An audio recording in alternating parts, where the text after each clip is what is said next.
సింగంపూర్ Singapore అని అంటారు. సంస్కృతము అనండి, తమిళము అనండి, మన భారతీయులు పెట్టిన పేరు.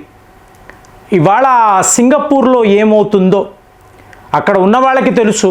భారతీయులుగా మనము తెలుసుకోవాల్సిన ఒక అతి ముఖ్యమైన అంశము రేసిజం అండి. ఇప్పుడు మీకు 19వ శతాబ్దం నుంచి కూడా సింగపూర్లో లిటిల్ ఇండియా అనబడే ఒక ప్రాంతం చాలా ఫేమస్. మీకు ఎన్నో ఆలయాలు, మన భారతీయులకి సంబంధించిన రెస్టారెంట్స్, హోటల్స్, అలాగే మీకు షాప్స్, ఇలాగా మీకు ఎప్పటి నుంచో ఇక్కడ భారతీయులు నివసిస్తున్నారు. కానీ ఇవాళ మీరు చూసారనుకోండి, సింగపూర్ ప్రభుత్వము ఒక 11 వెబ్సైట్స్ను, ఇందులో యూట్యూబ్ ఛానల్స్ ఉన్నాయి, ఫేస్బుక్, ట్విట్టర్కి సంబంధించిన కొన్ని ప్లాట్ఫామ్స్. సో వీటినంతా కూడా వీళ్ళు డెలీట్ చేశారు. ఎందుకు చేశారు అంటే భారతీయులకు వ్యతిరేకంగా, రేసిస్టుగా, అంటే ఫోటోలు పెట్టి చూడండి ఈ భారతీయులు మన సింగపూర్ని ఎలా ఆక్రమిస్తున్నారు, వీళ్ళను తరిమి వెయ్యాలి, వీళ్ళు మన దేశానికి ప్రమాదము. మీరు గమనించారు అనుకోండి, మన భారతీయులు చాలా చాలా టాలెంటెడ్గా ఉంటారు. ఒక విషయాన్ని అర్థము చేసుకోవడంలో వీళ్ళు నిష్ణాతులు. కాబట్టి విదేశాలకు వెళుతున్నప్పుడు పెద్ద పెద్ద కంపెనీస్ వాళ్ళు ఇంటర్వ్యూస్ చేస్తున్నప్పుడు వీళ్ళ ప్రతిభను వాళ్ళు ఇమీడియట్గా గుర్తిస్తారు. సో వీళ్ళు నా సంస్థకు, నా దేశానికి చాలా ముఖ్యము, వీళ్ళ కాంట్రిబ్యూషన్ అనేది నాకు అవసరమని అనుకొని, ఉత్తినే ఎవరు ఉద్యోగాలు ఇవ్వరు కదండి, ఉత్తినే మిమ్మల్ని ఎవరు తీసుకోరు కదా. సో మన టాలెంట్ను గుర్తించి వివిధ దేశాలు, ఇందులో అమెరికా ఉంది, యూకే ఉంది, కెనడా ఉంది, అలాగే సింగపూర్. ఇప్పుడు మీరు సింగపూర్లో చూసారనుకోండి, 40% భారతీయులు స్కిల్డ్ వర్కర్స్గా, సెమీ స్కిల్డ్ అనండి, స్కిల్డ్ వీళ్ళే ఉంటారు. చిన్న చితకా పనులు వీళ్ళు చెయ్యరు. మీకు మేనేజర్ పోస్ట్లో ఉంటారు, వైస్ ప్రెసిడెంట్ పోస్ట్లో ఉంటారు. అంటే కంపెనీలో ఆ కంపెనీ గ్రోత్కి వీళ్ళ కాంట్రిబ్యూషన్ అనేది చాలా చాలా ముఖ్యం. అలాగే ఈ భారతీయులు నివసిస్తారు చూసారా, 80% మంది సొంత ఇళ్లలోనే ఉంటారు, అద్దె ఇళ్లలో ఉండరండి. కష్టపడి సంపాదించుకుంటారు. మినిమం టు మినిమం ఒక 10,000 సింగపూరియన్ డాలర్స్ వీళ్ళు సంపాదన ఉంటుంది. సో అలా పోగు చేసుకొని వీళ్ళు ఇల్లులు కట్టుకుంటారు, లేదా ఇల్లులు కొనుక్కుంటారు, అలాగే నివసిస్తారు. సో ఇదంతా చూస్తూ సింగపూర్ ప్రజలకు ఏడుపండి. అంటే మీకు ఒక 8,20,000 మంది భారతీయులు సింగపూర్లో నివసిస్తారు. ఇక్కడ విచిత్రం ఏంటంటే శ్రీలంక ప్రజలు ఉన్నారు చూసారా, వాళ్ళను కూడా సింగపూర్ అథారిటీస్ భారతీయులు అనే అంటారు.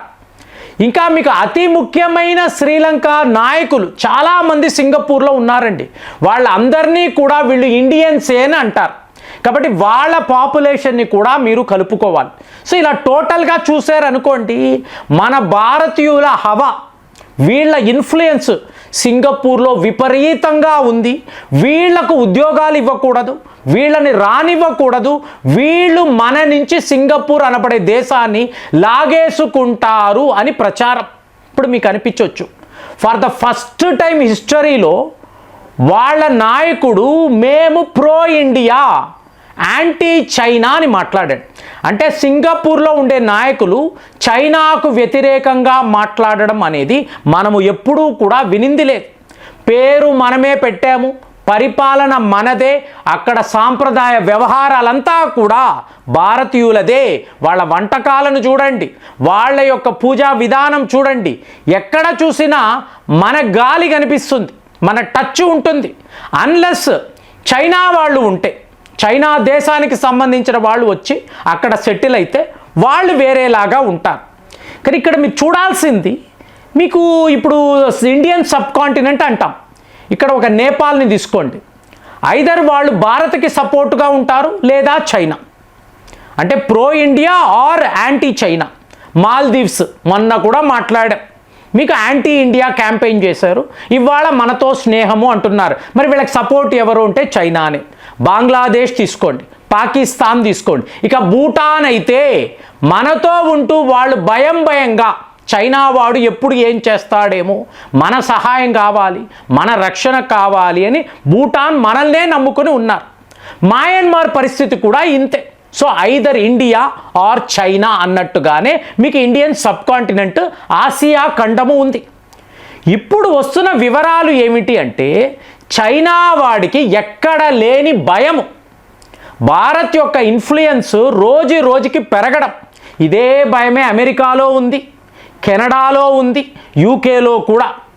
ఈ భారతీయుల యొక్క టాలెంట్, వీళ్ళ యొక్క స్కిల్స్ ఖచ్చితంగా ఏదో ఒక రోజు మన ఉద్యోగాలను తీసుకువెళ్ళిపోతుంది.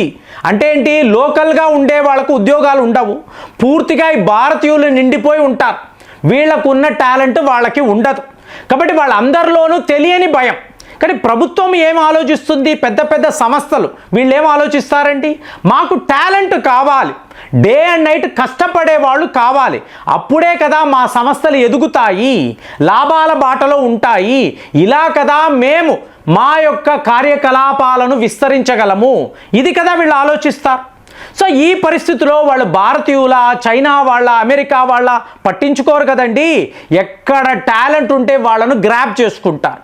అలాగ వరల్డ్ వైడ్ ఇవాళ భారతీయులకి ఇన్ఫ్లుయెన్స్, మన స్కిల్స్ చాలా హై లెవెల్లో మాట్లాడుతున్నారు కదా.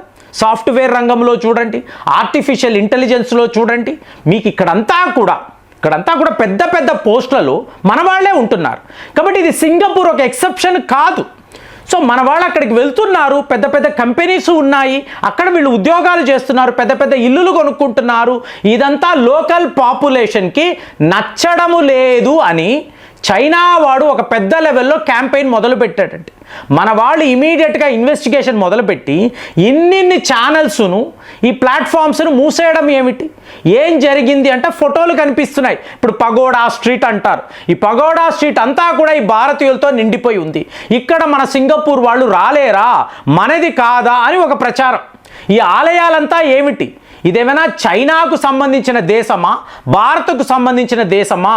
ఎటు చూసినా ఈ గుళ్ళు కట్టేస్తున్నారేంటి, ఎటు చూసినా కూడా ఇండియన్ కర్రీ వాసన ఏమిటి, వీళ్ళని ఎలా మనం అలో చేస్తున్నాము, ఇలాంటి ప్రచారాలు.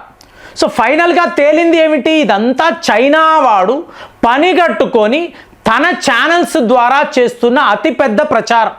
ఎలాగైతే అమెరికా, కెనడాలో ఈ ప్రచారం, ఇప్పుడు ఈ వెస్టర్న్ మీడియా ఏడుపు కదండి. ఏడుపు, ఎలాంటి ఏడుపు అంటే ఇంతంత పెద్ద పోస్టుల్లో ఈ భారతీయులు ఉంటూ మీకు ఇలాంటి విల్లాస్, ఇన్నిన్ని ఎకరాలు మా దేశాలలో కొనేసి వీళ్ళేదో అగ్రికల్చర్ అంటారు, ఆర్గానిక్ ఫార్మింగ్ అంటారు, ఇంకొక వైపు చూస్తేనేమో సాఫ్ట్వేర్ అంటారు, అన్ని రంగాల్లో వీళ్ళే నిండిపోతే మేము ఏం చెయ్యాలి? ఇది యూనివర్సల్ ప్రాబ్లంగా మారింది. కాబట్టి వీళ్ళందరూ ఇవాళ రేసిస్ట్గా మారిపోయారండి. మన భారతీయులు కనిపిస్తే వీళ్ళకి ఎక్కడ లేని కోపం. ఆ రోజుల్లో జో బైడెన్ గారు ఏమన్నారు, మీ భారతీయులే మా అమెరికాను పరిపాలిస్తున్నారు, మా వైట్ హౌస్లో మీ యొక్క హవానే ఉంది. సో ఇది ఆయన స్వయంగా అన్నాడు కదా. అంటే ఊరికే అన్నారు కదండి, ఊరికే వీళ్ళు మనకు ఉద్యోగాలు ఇవ్వరు కదండి. ఇంతంత పోస్టులు ఎందుకు ఇస్తారు, మన టాలెంట్ అలాంటిది. సో ఈ టాలెంట్ను వీళ్ళు ఒప్పుకోలేకపోతున్నారు. ఎందుకంటే చైనా ఒక అతిపెద్ద క్రైసిస్లో ఉండడంతో మెల్లమెల్లగా చాప కింద నీరులాగా భారత్ యొక్క ఇన్ఫ్లుయెన్స్ ఒక్కొక్క దేశంలో ఇలా చొచ్చుకుపోవడము వీళ్ళు ఎవరూ కూడా తట్టుకోలేకపోతున్నారు. కాబట్టే ఈరోజు సింగపూర్ ఆధారంగా, సింగపూర్ అంటే ఏంటి, మీకు ఒక అతిపెద్ద ఎకానమీ, ప్రపంచంలో టాప్ మోస్ట్ కంపెనీస్ అంతా అక్కడ ఉంటారు. అక్కడ ఈ భారతీయులు ఈ లెవెల్లో వీళ్ళ ఇన్ఫ్లుయెన్స్ చూపిస్తున్నారు, ఎక్కడ చూసినా వీళ్ళే ఉంటున్నారు. అంటే ఇది మనకు ప్రమాదము కదా. అంటే సింగపూర్కి ప్రమాదమా? కాదు, చైనా వాడికి ప్రమాదముగా వాడు చూస్తున్నాడు. కాబట్టి ఈ లెవెల్లో వాడు ప్రచారం చేస్తున్నాడు. కాబట్టే చైనాను ఎప్పుడూ నమ్మకూడదని మనం 100 సార్లు అనుకోవాలి. మరి ఇవాళ సింగపూర్ని భారత్ కబళిస్తుందా, టోటల్గా మన వాళ్ళు ఆక్రమిస్తున్నారా? మీరు కూడా ఈ వెర్షన్ని ఒప్పుకుంటారా? మీరేం ఆలోచిస్తున్నారు? కామెంట్స్లో రాయండి. మళ్ళీ వచ్చే వీడియోలో కలుద్దాం. జై హింద్.